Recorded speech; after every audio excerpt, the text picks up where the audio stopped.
Olá, querido estudante da Escola Municipal José Rodrigues. Prazer imenso estar aqui nesta nossa terceira semana de aulas de Geografia Linda e Fantástica. Eu sou Igor Mendes, o seu professor de Geografia. No dia de hoje, eu já quero te convidar a fazer parte da nossa Olimpíada Brasileira de Astronomia e Astronáutica. Muito em breve vamos falar melhor sobre ela, inclusive, tá? E lembrar a você que é importante que você faça suas atividades o quanto antes, o quanto mais cedo possível.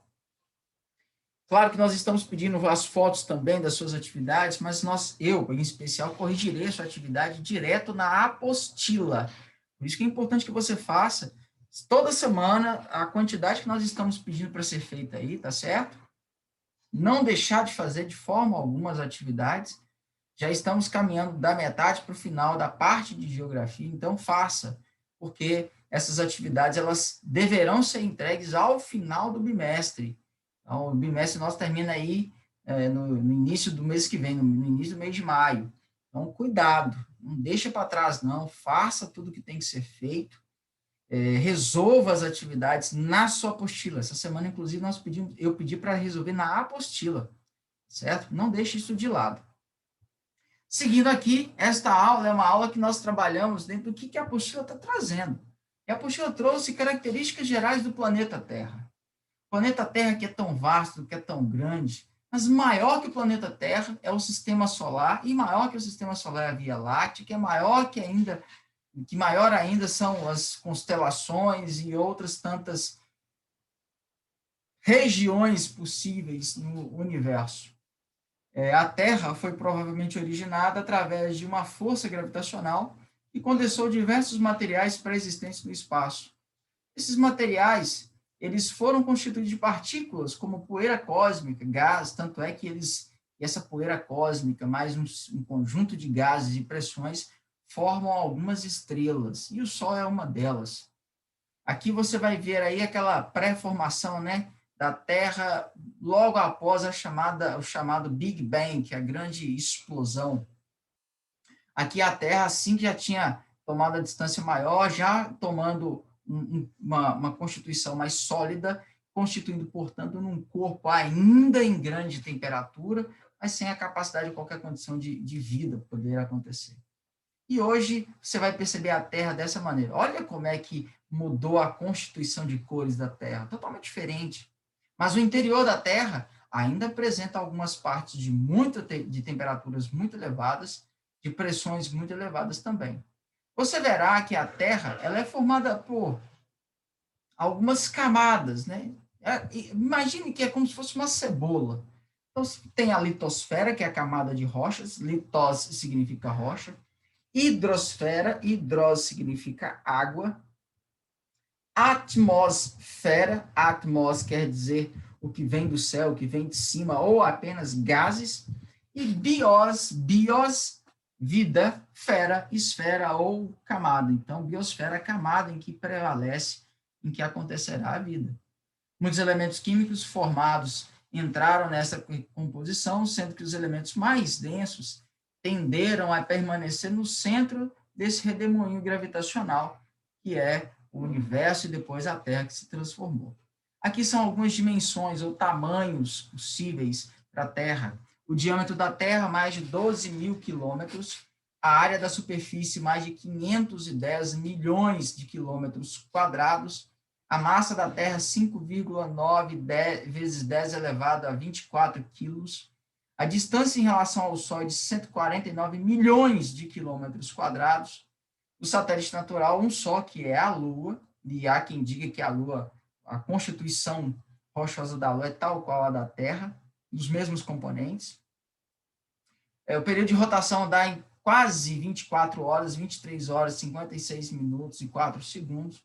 A translação, quase 365 dias, né? Dá um pouco mais do que isso, por isso que tem o chamado ano bissexto, para corrigir essas horas a mais aí. A temperatura média da Terra varia muito, mas está na casa dos 15, 18 graus, e a população acima de 7 bilhões de pessoas. Note ainda que as temperaturas do núcleo, elas são bastante elevadas, e baixam gradualmente nas regiões que se aproximam da superfície terrestre, que é onde é que nós estamos pisando.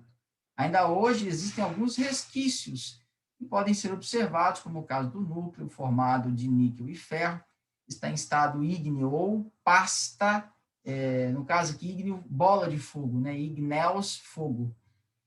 Com o movimento de rotação e outros movimentos, a Terra passou, então, a resfriar e também a gerar o chamado campo magnético. A atmosfera, por sua vez, é formada, em parte, dos gases que permaneceram ao redor do redemoinho gravitacional que originou o planeta. Porém, a atmosfera original da Terra havia grande quantidade de gases tóxicos que foram substituídos gradualmente por grandes porções de oxigênio e nitrogênio também, a partir da proliferação dos primeiros seres vivos. Note aqui, só para você entender essa questão da evolução, né? Então, é um processo bastante longo da evolução da Terra e das vidas na Terra. Inclusive, quando vai se falar da Terra, nós dividimos em fases, ou etapas, ou eras.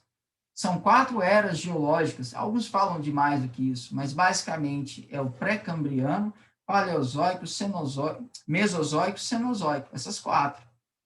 Essas 4, elas podem ser divididas em 2 grandes éons. O primeiro éon é o chamado éon arqueozoico, ou melhor, criptozoico, que é o arqueano junto com o proterozoico. E o fanerozoico, que seria a junção do paleo, meso, cenozoico. Cripto quer dizer invisível, que não se vê, e faneros quer dizer aquilo que se vê.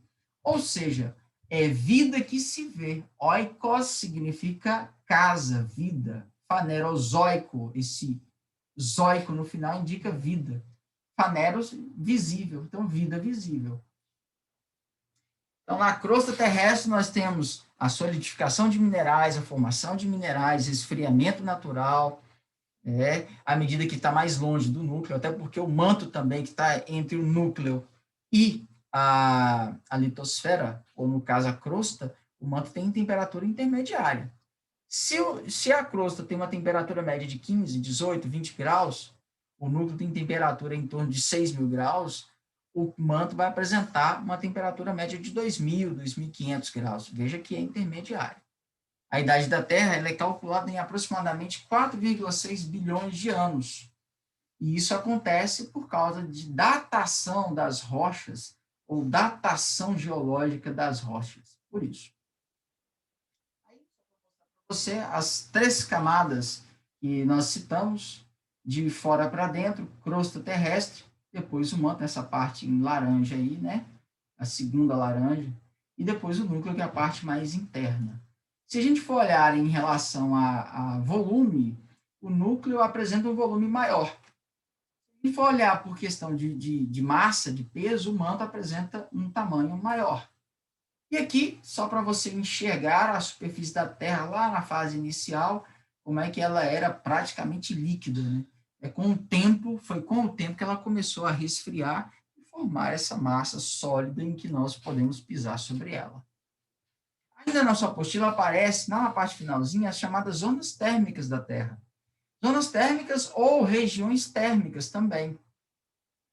A Terra, em virtude da sua forma esférica, ela tem os raios solares incidindo sobre ela de forma diferente, com intensidades distintas em cada lugar do planeta. Sendo que nas áreas próximas à linha do Equador ou zona intertropical, a luz atinge a superfície da Terra de forma perpendicular, praticamente reta, o que automaticamente vai permitir que essa parte da Terra ela tenha uma temperatura maior por causa da maior intensidade e a maior absorção do calor.